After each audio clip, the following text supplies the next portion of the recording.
Chapter 3. The Book of the Dead. The sun was at her back. The wind was in her hair. Evelyn wanted to laugh and cry at the same time. She loved the desert, and the idea of Hamunaptra was exciting. She and Jonathan were near the temple now. Their horses were very tired. Then they saw a man outside the temple. "Oh, no," said Evelyn. The man said, "Can I help you down from that horse?" "O'Connell." "That's me." "What are you doing here?" She wanted to be angry with O'Connell, but he looked cleaner now, and maybe he could help them. "He's here for the gold," said Jonathan. O'Connell smiled. "Oh, I only want to have a good time," he said, and he looked into Evelyn's eyes. More people arrived outside the temple. There were 3 Americans and a lot of Egyptian diggers. With them was Benny. "You came back," O'Connell said to Benny. Benny laughed. "You too." Outside the temple, there were a lot of thin horses. One of the Americans, Daniels, asked, "Where did these horses come from?" "They're waiting," said Benny. "Sometimes people find Hamunaptra, but they all die. Their horses wait for them, but then they die too." Benny, the Americans, and their diggers looked for a way down under the desert to the gold. Jonathan walked around the houses, but then he found the top of the statue of Anubis. Most of the statue was under the desert. He, Evelyn, and O'Connell started to dig down and down into the desert. They found a dark room under the ground, and they got in through a wall. "We're the first people in this room for more than 3,000 years, said Evelyn. For her, this was wonderful. "It's dark and cold down here," said O'Connell. He wasn't very excited. "Where's the gold?" said Jonathan. "You boys don't understand," thought Evelyn. "We find the wonderful world of the pharaohs, and I'm with them."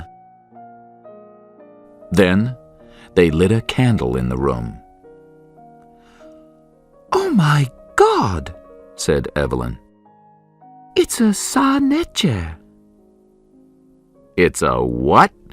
asked O'Connell. "The priests made mummies in this room," Jonathan told him. "The dead went to the afterlife from here," said Evelyn. O'Connell didn't like that. He took out his gun. They walked through the dark from room to room. Some of the rooms were very small. Sometimes their candle almost went out and left them in the dark. Then they heard something. Evelyn looked at O'Connell. O'Connell had his gun in front of him, and he walked slowly in the dark. He saw the bottom of the statue of Anubis, under the ground. Then he heard something again, from the back of the statue. It came closer and closer. 3 people came at him. The Americans. They had guns in their hands. "We want to look here," said Burns, one of the Americans. He looked around him. He wore thick glasses. "No, we want to look here," said O'Connell. "This is our statue, friend," said Daniels. "I don't see your name on it, friend," said O'Connell. More guns came out now. The Diggers and Benny all had guns too. "We have 10 guns, and you have 1, said the Hungarian, not very nicely. "It doesn't look very good for you." "It looked bad for me before in this city," said O'Connell.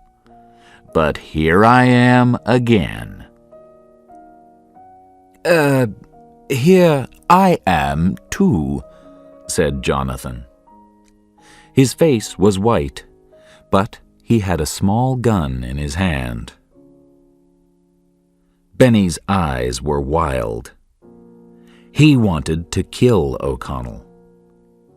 Evelyn put her hand over O'Connell's gun. "Let's be nice children," she said, "and play nicely." She pulled O'Connell away, and Jonathan followed. The Americans and Benny laughed. "We can dig in other places," Evelyn told O'Connell. Evelyn walked down under the statue of Anubis, and Jonathan and O'Connell followed. Evelyn wanted to dig under the statue, before the Americans got into the statue from above. They stood under the statue, and Jonathan and O'Connell started to dig into it. Above them, the Americans and their diggers started to dig into the top of the statue. Then they heard horses and guns. "Stay here!" shouted O'Connell. He got his gun and ran up to the Americans. Evelyn and Jonathan followed him. O'Connell saw Benny, the Americans, and the diggers shooting. Around them were Ardeth Bey and the Medjai with their guns. O'Connell ran to Benny and started shooting at the Medjai. "Oh, not again," said Benny. "Do you like fighting?" "No, but I look good when I do," said O'Connell. And he shot a Medjai soldier. Evelyn had a gun in her hand for the first time. She shot at the Medjai too. "Stop!" shouted Ardeth Bey. The Medjai stopped shooting. Everybody stopped shooting. It was quiet. "Leave this place," said the head of the Medjai. "Leave this place or die." Ardeth Bey left, and the other Medjai soldiers followed him. "There's gold here," said Daniels when it was quiet again. "Those soldiers were here for the gold." "No," said O'Connell. "They're desert people. Water is important to them, not gold. But there's something more important than water or gold down here." O'Connell, Jonathan, and Evelyn went back down to the bottom of the statue. The Americans and their diggers started to dig again at the top. They got into the statue, and the diggers found a big box. There was Egyptian writing on the box. Benny read it. "Don't open this," he told the other men. The Americans laughed. "Sati the First wasn't stupid," said Benny. "The diggers can open the box. I'm out of here." Benny knew Egypt. He understood the country's language and its gods. He was afraid, and he ran. "Open the box," Burns said to the diggers. The diggers were afraid, but they opened the box. Then they screamed. Scarabs ran out of the box. The scarabs ran into the diggers' feet, up their legs, up and into their brains. Then the scarabs ate their brains. The diggers stopped screaming. The Americans were afraid, but they took the gold from the box. Benny came back into the room. "What did that writing on the box say?" asked Henderson. "It said, 'Open this and you die.'" At the bottom of the statue, Jonathan was asleep. Evelyn and O'Connell stopped digging and sat on the floor in the dark. They were very tired. O'Connell lit a fire and looked into Evelyn's eyes. Evelyn put her face close to his. "I'm going to kiss you, Mr. O'Connell," she said. "No, you're not," said O'Connell. "I'm not?" "Okay, you can. But call me Rick, not Mr. O'Connell." Evelyn smiled and put her face closer to his. "Rick," she said, and closed her eyes. "Rick." And then she was asleep. O'Connell smiled. "That was nice, ma'am," he said. The next morning, they got into the top of the statue of Anubis. Inside, there was a coffin. "Look," Evelyn said to Jonathan.